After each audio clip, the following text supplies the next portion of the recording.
हम और आप सभी मिशन की तरफ चल रहे हैं, एक नई जागृति की ओर दौड़ रहे हैं। तो आज जैसे संत शिरोमणि रविदास के पीछे आठ ब्राह्मण पड़े हुए थे, उसी प्रकार से आज भी हमारे और आपके पीछे पड़े हुए हैं। क्योंकि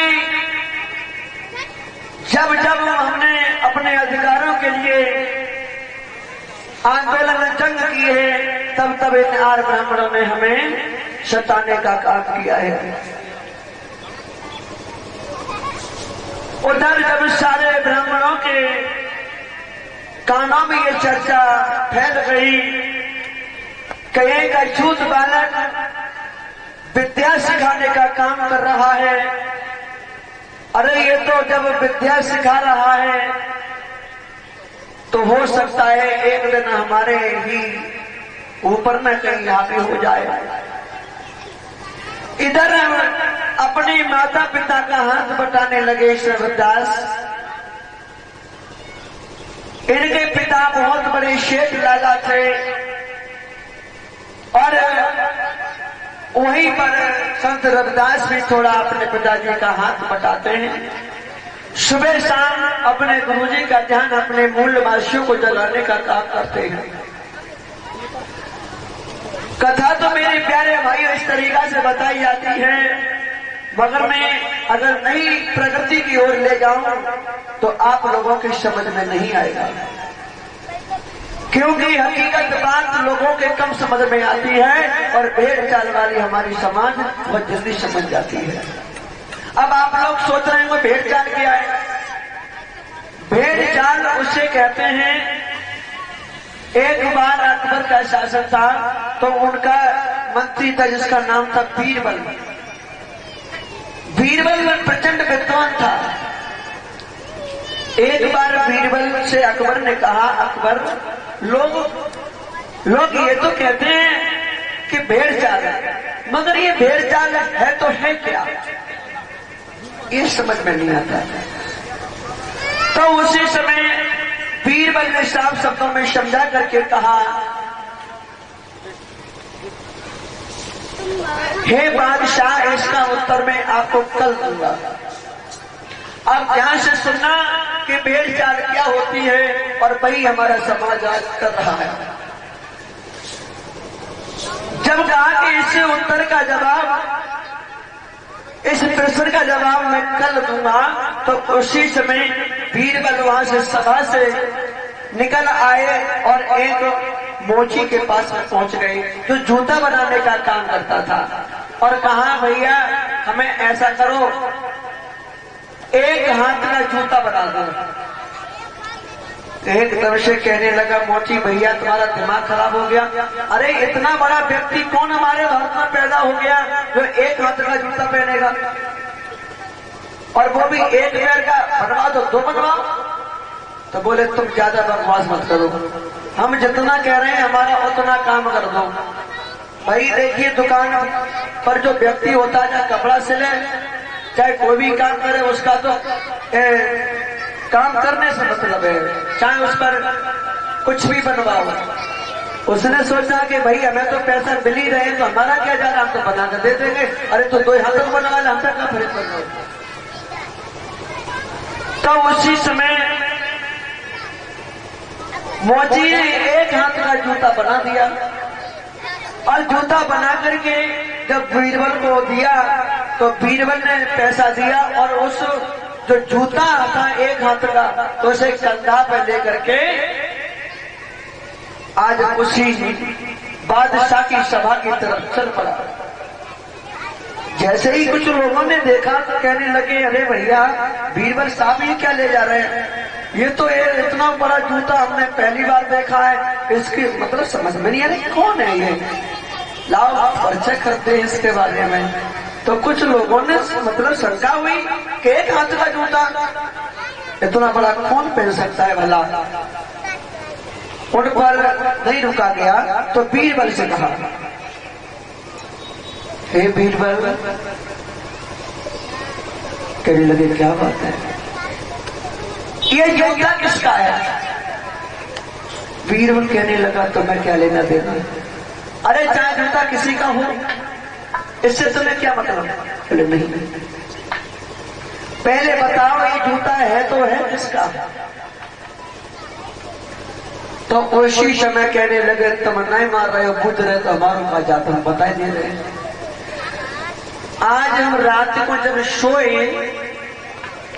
मालूम है, तो हमारे पास सोते समय सपने में खुदा है, अल्लाह कहते हैं, हमारे पास खुदा आए और खुदा ने आकर के मुझसे काफी बातें की, काफी समझाया बुझाया, और जैसे ही वो चलने के लिए हुए तो मैंने कहा अरे जा तो रहे ही हो, कम से कम भेंट तो कर लो, न जाने अब दोबारा से कब मिलोगे। तो जल्दी बल्दी जैसे ही मैं उनसे मिलने के लिए उठा तो वो एकदम भागने को तैयार हुए, तो मैंने उनको तो नहीं पकड़ पाया, लेकिन उनका पैर जरूर पकड़ लिया मैंने। जब मैंने पैर पकड़ लिया तो वो एकदम जैसे ही और ज्यादा भागने को हुए तो उनका जूता जो मेरे हाथ में रह गया और वो वहां से अंतर देखने हुए। इसका मतलब ये खुदा का जूता है? क्या खुदा का जूता है? बोले और का बिल्कुल, इसमें कुछ झूठ नहीं है, खुदा का जूता है भाई। तो एक व्यक्ति कहने लगा खुदा का जूता है, हम क्यों हज करना को जाएगा? अरे नहीं पर ये खुदा का जूता एक लग जाए चांदी में समझ लो हज ही गई। तो उसी समय उसने कहा कि बीरबल साहब इस जूता को जरा हमारी चांद में मारो। बीरबल कहने लगे तुम बहुत बढ़िया आदमी हो, हमने इतनी सारी रात मेहनत करी, बतलाते रह जाए सपने में तुम मतलब फ्री में ही सारा काम करना चाहते हो। बोले फिर अच्छा ये बोले ना 500 रुपए निकालो, एक जूता के 500 रुपए लगाने चाहते समरवा, अच्छा 20 मरवा तमाम तो नहीं, कोई जरूरत ना। बोले चलो एक जूता मान लो, कोई बात नहीं, खुदा का जूता ही तो है, कोई बात तो नहीं है, मार दो जूता। और फिर बीरबल ने उठाया जूता, चांद में मार दिया और बोले ला 500 रुपया। 500 रुपया देकर बूढ़ तो निकल गया, और जैसे ही निकला वहां से तो एकदम से सारे नगर में बाने चर्चा छिड़ गई और कहने लगा सुनो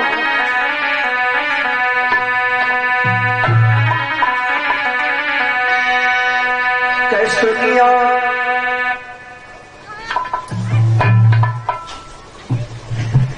आज भैया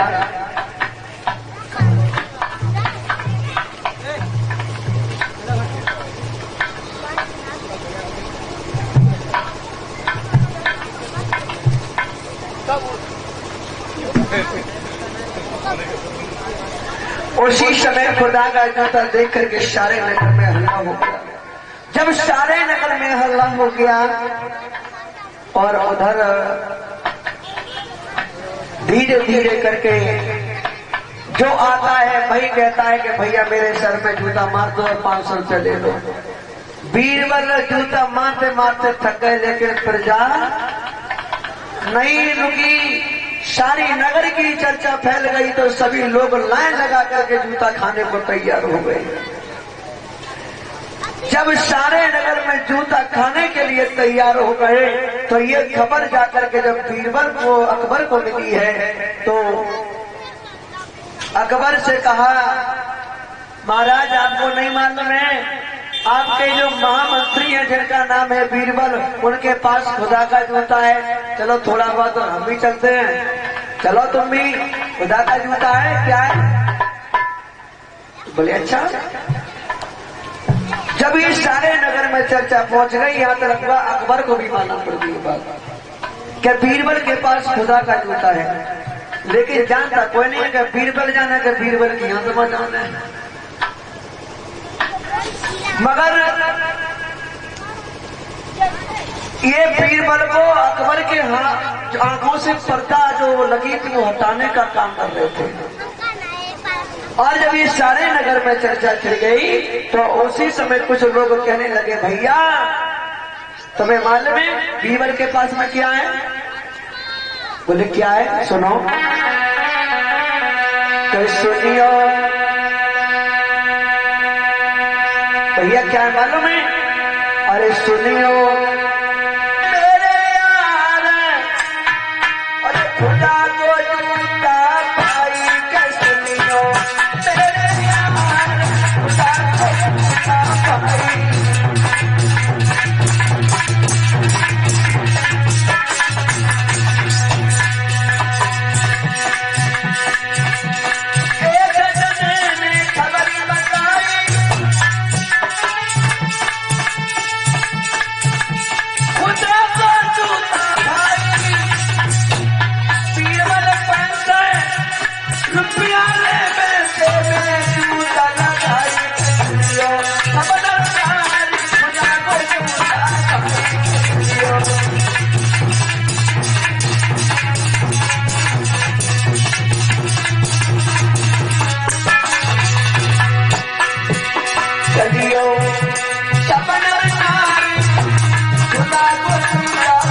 सब प्रजा के कहलाते थे, आज वो भी लाइन में लग गए।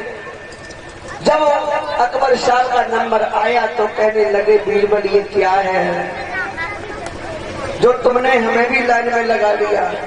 तो बोले क्या है, ये खुदा का जूता है। बोले ऐसा करो खुदा का जूता है, हमें कहाँ समय मिल पाता है, दरबार में सारा दिन बैठे रहते, शाम को अपने महलों में चले जाते हैं। ऐसा करो चलो कुछ तो हमारा उद्धार हो जाएगा, हमारे सर में जूता मार दो। एकदम से बीरबल कहने लगे कैसी बात कर रहे हो, ना ना ना, अरे ऐसा पाप हमें हमसे काय करवा रहे हो। अरे इतनी मजाल मेरी जो आपके सर में जूता मारे, ना ना मेरे से काम नहीं होगा। आप उस जूता को ले जा सकते हो क्योंकि आप मुझसे सीनियर हो, मेरे बादशाह, मगर मेरी मजाल नहीं है कि आपके सर में जूता मारना। बोले फिर हम जूता कौन हमारे मारेगा। बोले नहीं, तुम्हारे घर में जो बेगम साहिबा उनके पास चले जाओ और जाकर से उनसे जूता खा लीजिए, कोई बड़ाई की बात नहीं, आप इसका बेटर हम जाना। अच्छा ऐसा ही किया। अकबर साहब ने जूता लिया और जाकर के पहुंचे और अपनी बेगम साहिबा से कहने लगे प्यारी इधर आओ, देखो ये कोई साधारण जूता नहीं है, जैसा तुम समझती हो हमारा जूता वो नहीं है, खुदा का जूता है। बोले क्या, हाँ खुदा का जूता। बोले खुदा का जूता है। एकदम से बेगम साहिबा कहने लगी महाराज इससे बढ़िया क्या बात है, ये खुदा का जूता है, कम से कम हमारे में दो चार तो मार ही दो। जी अकबर साहब कहने लगे हमने सोचा कि हमारी पत्नी पहले हमारे सर में मार देगी, चलो बात अगर कहे भी तो मार देंगे, नहीं तो कोई बात नहीं है। बोले कि नहीं देखो ये गलत बात है, हम बड़े हैं, तुम पत्नी हो हम पति हैं, पहले पति का फर्ज होता है कि पहले जो भी काम करे वो आगे रहे। बोले नहीं पहले जूता हम खाएंगे। अब दोनों में झगड़ा बढ़ता चला गया। फिर अकबर साहब कहते हम खाएंगे और बेगम साहब कह रही है पहले जूता हमारे सर में मारो। विवाद छिड़ गया, यहाँ तक हुआ दोनों में खींचातानी शुरू हो गई। अब बीरबल साहब साइड में देख रहे थे कि ये कहीं आपस में मारा कुछ मतलब झगड़ा शुरू न हो जाए, तो मतलब बीच में जाकर के घुस पड़े। बोले शांत हो जाइए, शांत हो जाओ। बोले क्यों। बोले बस यही तो मैं आपको समझाना चाह रहा था,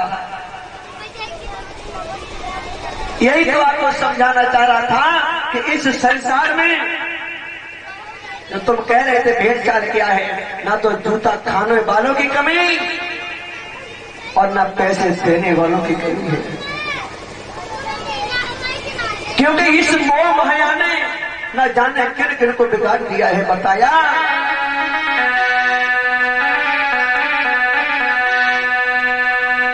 अरे मोहल्ला बिगाड़ दो जिन ठगियन ने, मोहल्ला बिगाड़ दो जिन ठगियन ने।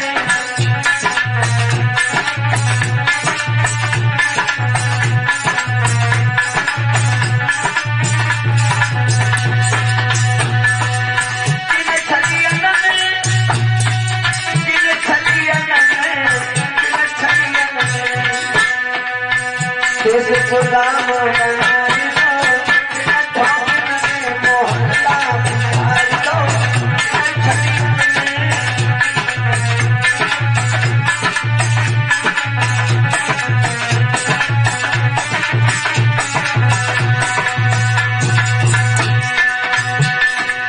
राजा बन दो जिन्हें मारो,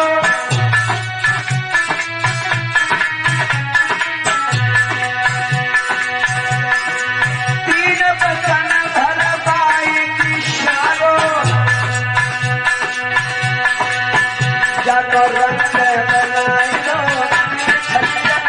मोहल्ला बिगाड़ दो।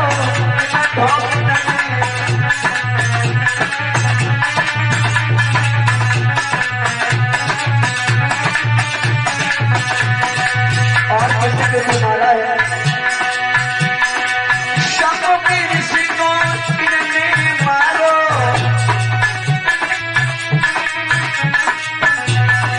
शब्दों की ऋषि को इन्हें मारो।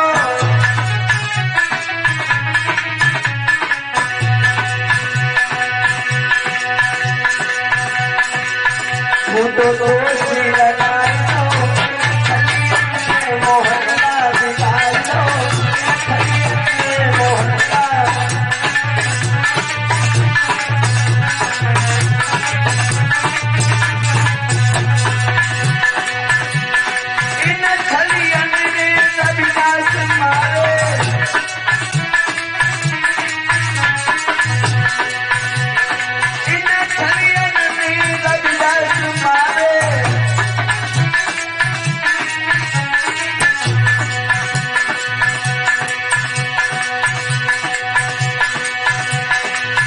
उन पे पार चला दो, समझे मोहल्ला डाल दो।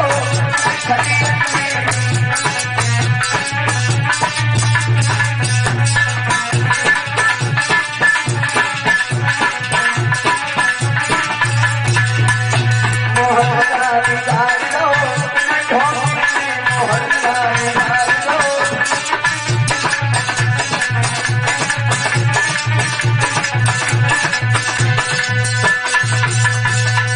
इसलिए प्यारे भाइयों, ऐसे पाखंडवाद से हमेशा हमेशा आप दूर रहो और अपने महापुरुषों के इतिहास के बारे में पढ़ना सीखो।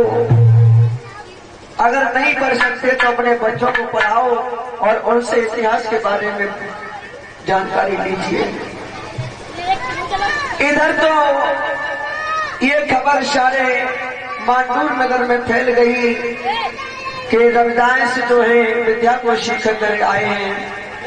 अब यहाँ बताया तो ये जाता है कि काशी नगरी में संत रविदास से एक चमड़े का काम करते थे। कि देखो, मैं हालांकि आप लोगों को छोटा सा उदाहरण देना चाहता हूँ, लेकिन जो हमारे सम्यक प्रकाशन जो दिल्ली से प्रेस है हमारी, वहां से जो किताब हमको मिली और उस प्रेस में हमको ये लिखा हमको मिला कि संत रविदास ने कभी जूती को गांठने का काम नहीं किया था। ये उनको नीचा दिखाने के लिए लोगों ने बताया, और ना ही तो रविदास जी ने गंगा का कोई महत्व किया है। ये तो आर्य ब्राह्मण लोगों ने मन ग्रंथ कहानी को लिख करके उसमें जोड़ दिया है। मगर अगर हमारे महापुरुष को किसी को ले लीजिए, किसी ने भी ये नहीं कहा है कि मैं मोक्षदाता हूं। हमेशा उनकी वाणी को सुनोगे तो उसमें कुछ न कुछ रहस्य छुपा निकलेगा प्यारे भाइयों। मगर मैं आप लोग और हमारे सब जितने भी इस बहुजन मिशन के गायक हैं वो समझने का प्रयास नहीं करते हैं। वो उसी बात को दोहराते रहते हैं जो आर्य ब्राह्मणों ने किताबों को लिख रखी है, उसी को पढ़ते हैं वो ज्यादातर। और उसी को पढ़ने के बाद वो हमारे समाज को वो बात नहीं बता पाते जो हमें बतानी चाहिए। क्या एक सेठ का लड़का बताइए क्या जूती काटने का काम करेगा? अगर किसी घर में कोई ऐसे व्यक्ति की नौकरी लग जाती है पुलिस में, तो उसका बाप भी सोचेगा कि मैं पुलिस में हूं तो मेरा बेटा कम से कम दरोगा तो बन ही जाए। लेकिन ऐसा कौन माँ बाप होगा जो अपने बेटा से नीचा काम करवाएगा? आज प्यारे भाइयों, जब लोगों ने देख लिया तो उसी समय संत रविदास पर आर्य ब्राह्मण लोग ज्यादा ही, ये मत कहना मैंने ये कथा छोड़ दी बीच में, मैं इसलिए आप लोगों को चेता दिया हूं कि ऐसा हमारी किताब इतिहासों में कहीं नहीं लिखा है। वो लिखा है आर्य ब्राह्मणों की जो हमारी रविदास रामायण है उसमें लिख दिया है। लेकिन जो हमारे गीता को सम्यक प्रकाशन जो प्रेस चल रही है वहां से जो किताब छप के आती है उसमें ऐसा भी कोई भी प्रश्न नहीं मिलता है। और अगर हम आप लोगों को नहीं बताएंगे तो आप लोग क्या सोचोगे इसके बारे में? अरे हम सदियों से उनके इतिहास को पढ़ते आए हैं, नई जानकारी लो, नई ऊर्जा की तरफ पढ़ो। इधर तो आने लोगों ने मन में विचार किया ये तो बड़ा ही ज्यादा विद्वान हो गया, तो सारे काशी नगरी में चर्चा छिड़ गई। और उसी समय धर धर मेरे चला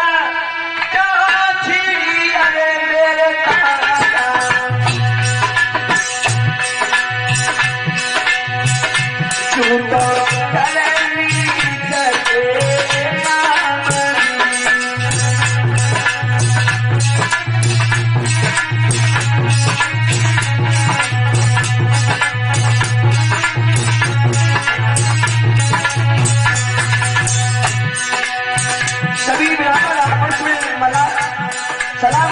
करने लगे और मन सोची रहे भाई अरे मेरे भैया कैसे करो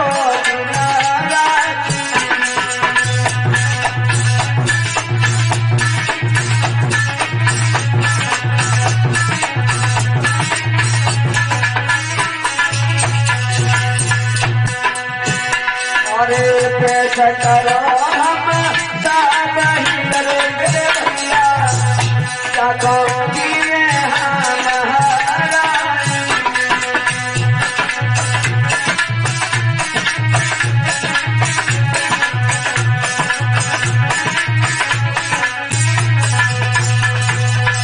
एकदम से आर्य ब्राह्मणों ने कहा कि हमें अब ऐसा काम करना चाहिए, इसको किसी न किसी तरीका से इसे हराओ, और जब ये हार जाएगा तो इसका घमंड खुद ही नीचा हो जाएगा। तो बहस करने लगे हैं, यहाँ तक हुआ बहस करने के लिए तैयार हुए और संत श्रोमणी रविदास और ब्राह्मणों में बहस छिड़ गई। वो कहने लगे, अरे तुम तो अपने आप को बहुत बड़ा विद्वान समझते हो, वैसे मनुस्मृति के अनुसार तुम्हें विद्या सीखने का अधिकार नहीं है, तुम विद्यावान रहे हो, तुम्हें बिल्कुल अधिकार नहीं, तुम्हें शर्म नहीं आती। एकदम कहने लगे, गुरु रविदास तुम इस बात को नहीं जानते हो, ब्राह्मण कौन होता है, ब्राह्मण कहते किसे हैं, ब्राह्मण की परिभाषा क्या है। तो रविदास समझा करके कहने लगे, हे ब्राह्मणों तुम्हारे अंदर इतनी अज्ञानता भरी है जिसकी कोई सीमा नहीं है। ब्राह्मण का मतलब हुआ करता है बताया,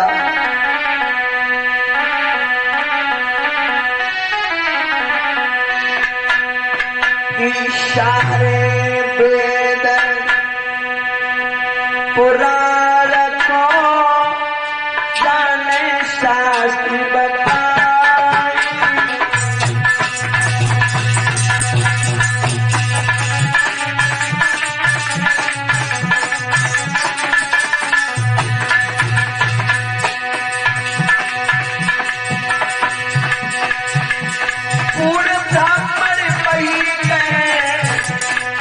जो ज्ञाता है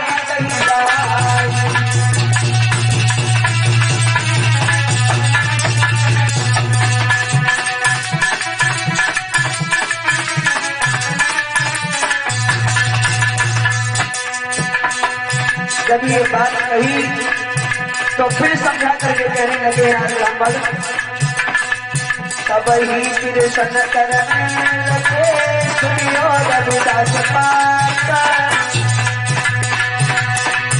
ये पृथ्वी किस पर है किसी हमें भी जो आप बता,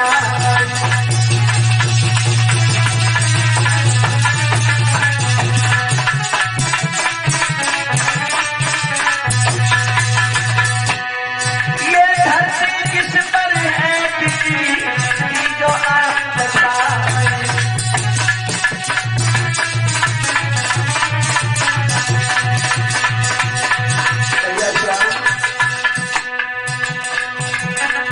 नजर कठिन है नजर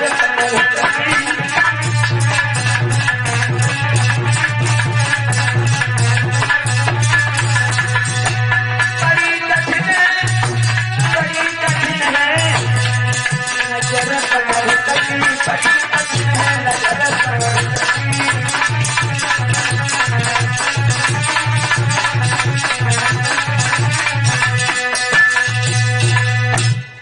अब इधर तो संत शिरोमणि रविदास से प्रश्न कर दिया और कहा, आप हमें ये बता दीजिए कि पृथ्वी किस पर टिकी हुई है और ये सृष्टि की रचना कैसे हुई है, और तुम ज्यादा बड़े ज्ञाता बनते हो, ज्यादा बड़े विद्वान बनते हो।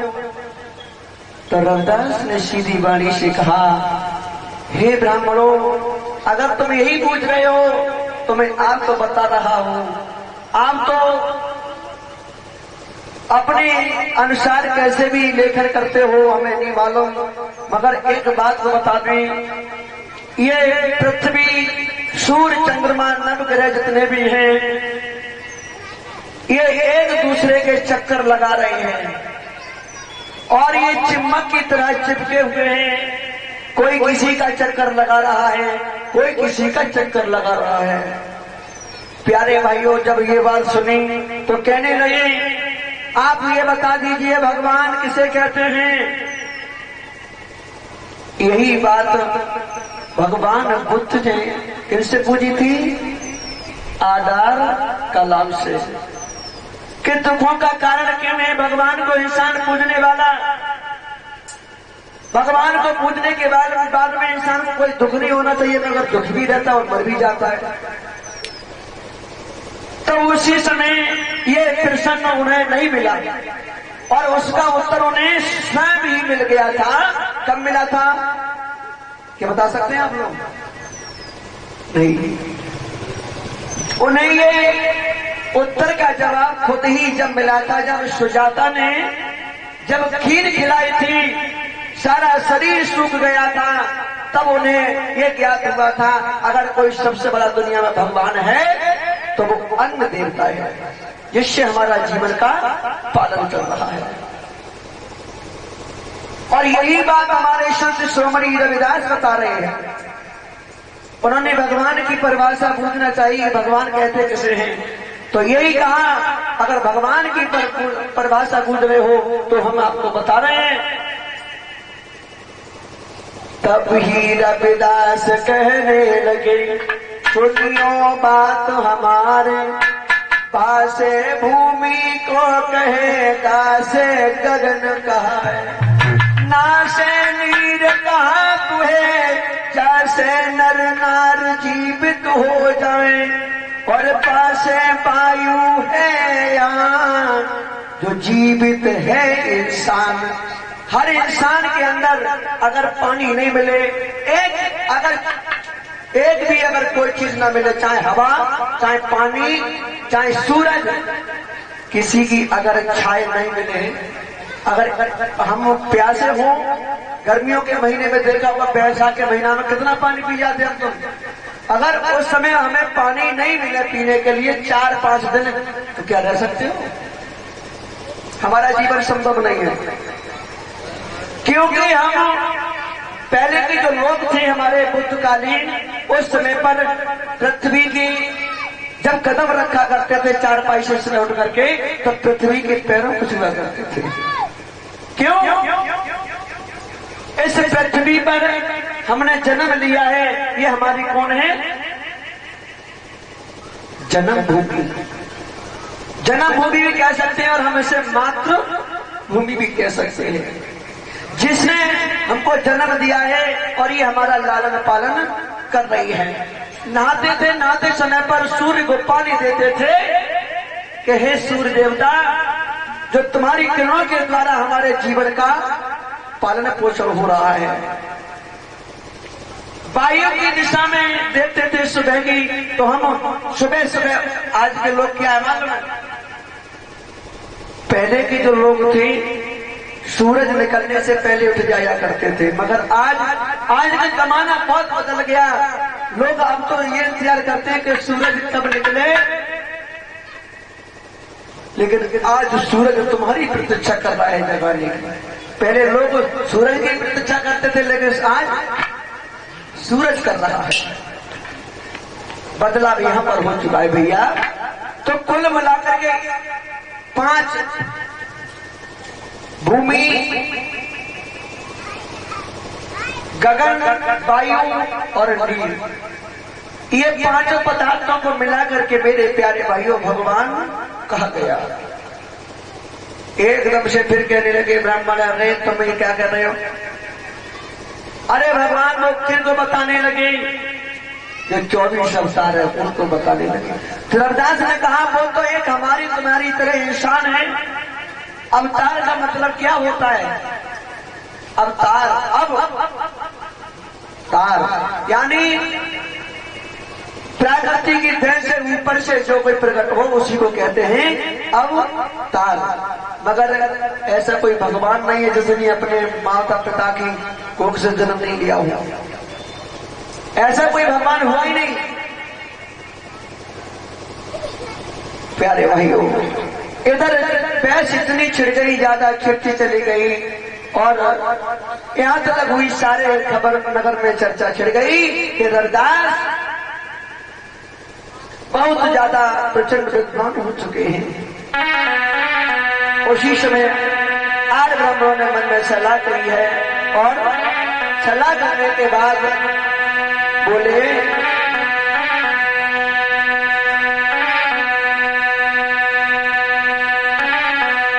सोच के ऐसी बात कई नए पेशौन की भाई।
अब तो सभी ब्राह्मण जो थे मन में विचार करने लगे, अब तो इसकी जय जयकार होने लगी। मांडूर नगरी में सारे रविदास की जय जयकार का शब्द सुनाई देने लगा और उधर उसी समय रविदास के बारे में चर्चा जब सब जगह छिड़ गई कि रविदास बहुत विद्वान है, उससे कोई भी जीत नहीं पाएगा।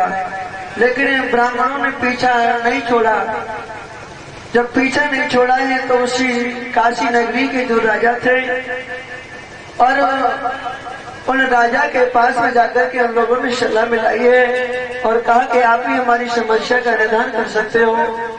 और हाथ जोड़ करके समझा करके कहने लगे, एक बात सुनो हमारी महाराज,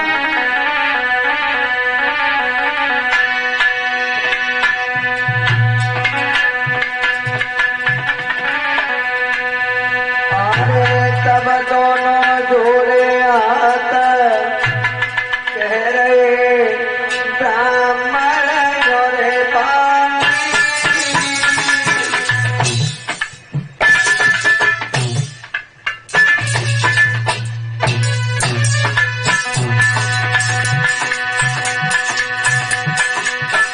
अरे दोनों जोड़े हाथ कह रहे ब्राह्मण जोड़े पानी।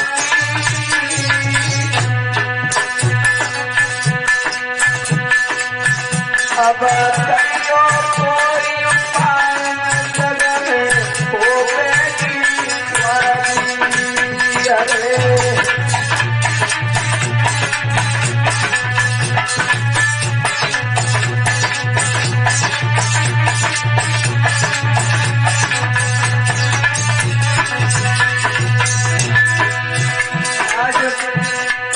आज ब्राह्मण लोग काशी नगरी के जो राजा थे उनसे विनय करने लगे हैं। अरे हाथ अपने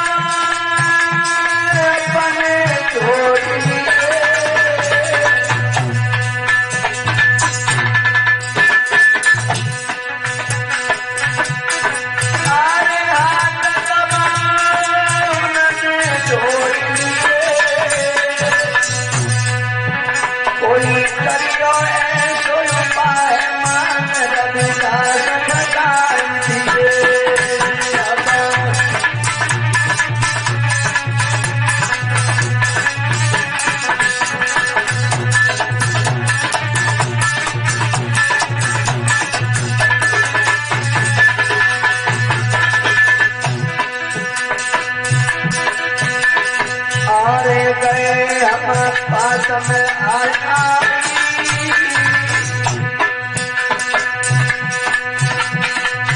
और रविदास और में सीधो कैसे करवाई।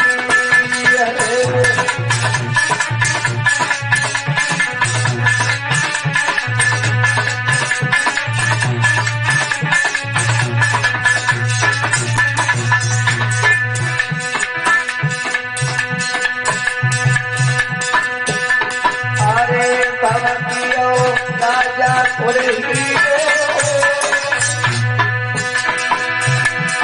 अरे भक्तियों राजा थोड़े हीरो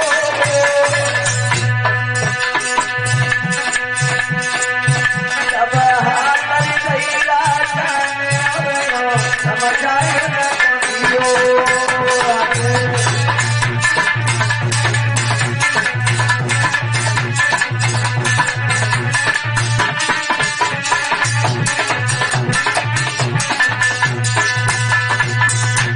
आज मेरे श्रोताओं, रविदास और ब्राह्मणों के बीच में जब महाराज ने कहा अगर तुम्हारी यही इच्छा है तो कोई बात नहीं है, हम आपस में दोनों में समस्या का समाधान करने के लिए तैयार हैं। इधर रविदास को बुलवाया गया है, उधर जो काशी नगरी के ब्राह्मण थे उनको बुलवाया गया और उसी दरबार में व्यास को छुड़वाया गया है। अब इधर ब्राह्मण और संत रविदास जो हैं दोनों को आमने सामने बिठा दिया गया। सारे सवाल ब्राह्मणों ने पूछे, संत शिरोमणि रविदास ने बता दिए। जब संत शिरोमणि रविदास ने ये बता दिए हैं मेरे भाइयों, तो उसी समय क्या हुआ, जब एक भी पेश नहीं गई है ना, अरे पेश न गई है तब है उनकी आखिर यमुना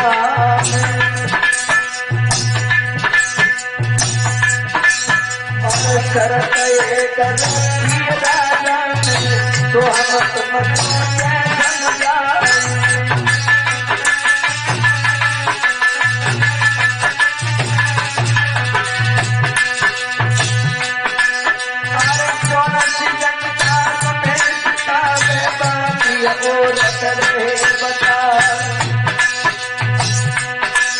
और जीत तुम्हारी तोड़ हो गई दरबार उठा।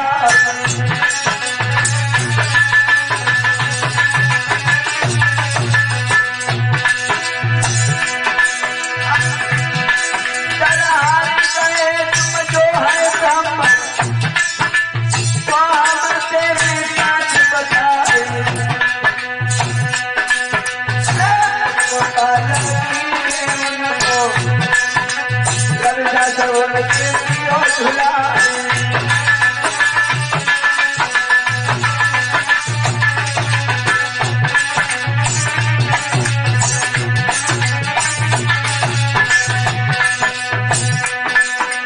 काशी नगरी के जो राजा थे उन्होंने ये कहा समझा करके अगर इस हार जीत में अगर तुम्हारी जीत होती है तो रविदास तुम्हें सारी नगरी में घुमाएंगे और अगर रविदास जीत गए तो तुम्हें पानी की सजवा करके रविदास की पूरी नगरी में घुमाना पड़ेगा। क्या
शिरोमणि रविदास चतुर्थ घूम रहे हैं और सारे बता रहे हैं।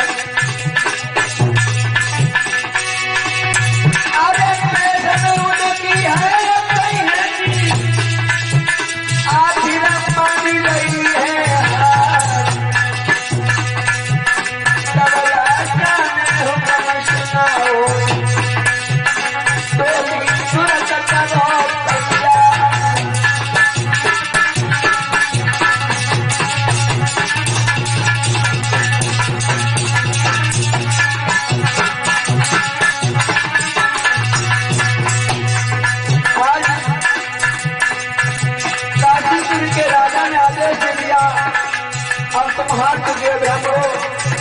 अब तुम ऐसा करो, पालकी को सजवाइए, रविदास को सारी नगरी में घुमाओ।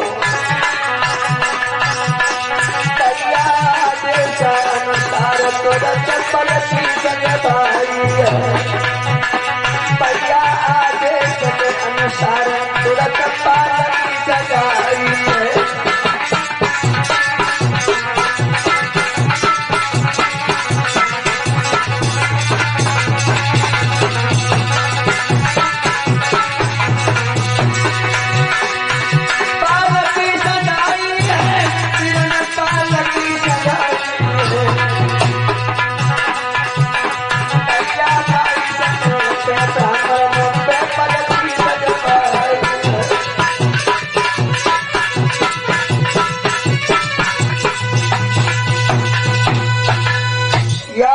मेरे नौजवान साथियों, आज उसी समय महाराज के अनुसार पालकी को सजवा दिया और संत शिरोमणि रविदास को पालकी पर बिठा लिया है और सारे मांडूर नगर काशी नगरी की गलियों में घुमाने लगे हैं।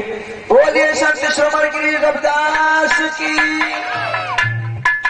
सभी माता बहनें आज काशी नगरी में ब्राह्मण लोग पालकी को उठा करके घुमाने लगे हैं। माता बहनें भैया सभी तालियां बजा करके बोलते चले कैसे काशी नगरी में घूम रहे हैं।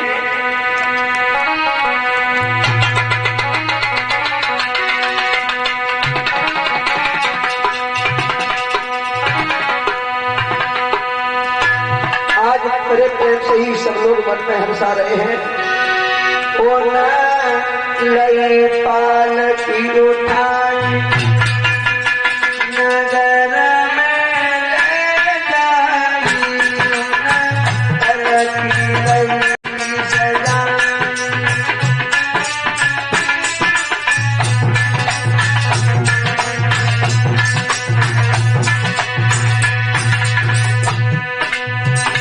ओ ना पालकी लई सजाई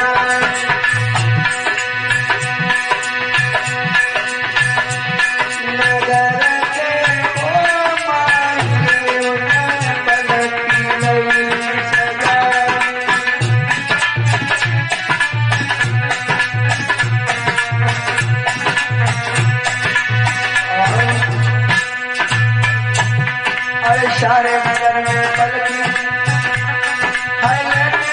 घुमाए सारे नगर में।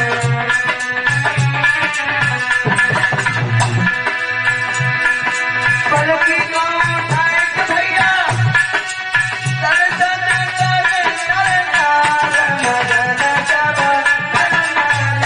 पलकी को नहीं उठाए।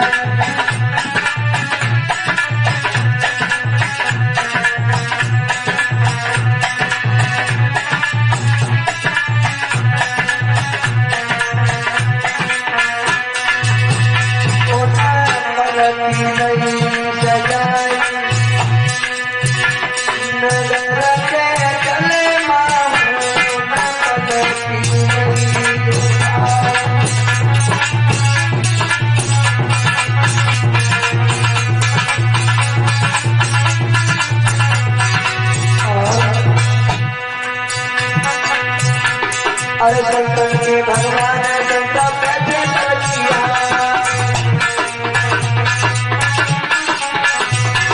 संतन के भगवान बैठे तलकिया।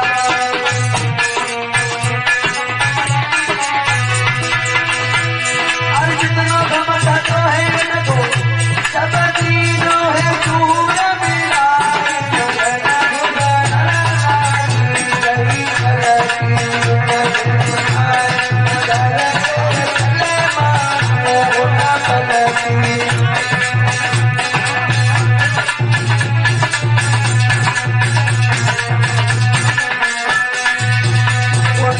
पलटी नहीं उठाए नगर के तले मां पलटी नहीं उठाए।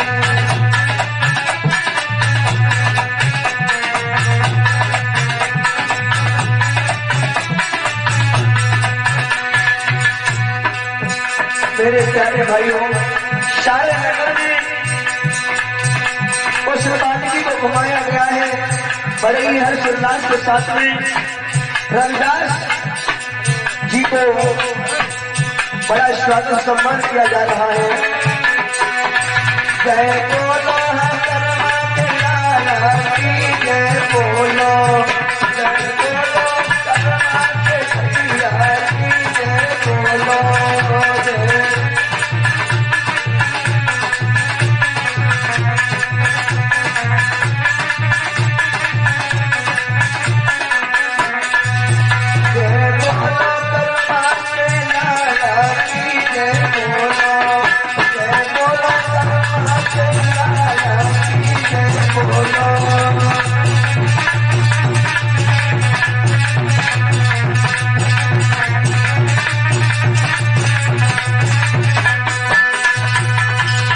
बोलिए बुद्धि भगवान की, बाबा साहब की, पंचशील दरबार की, बौद्ध शब्द भगवान की।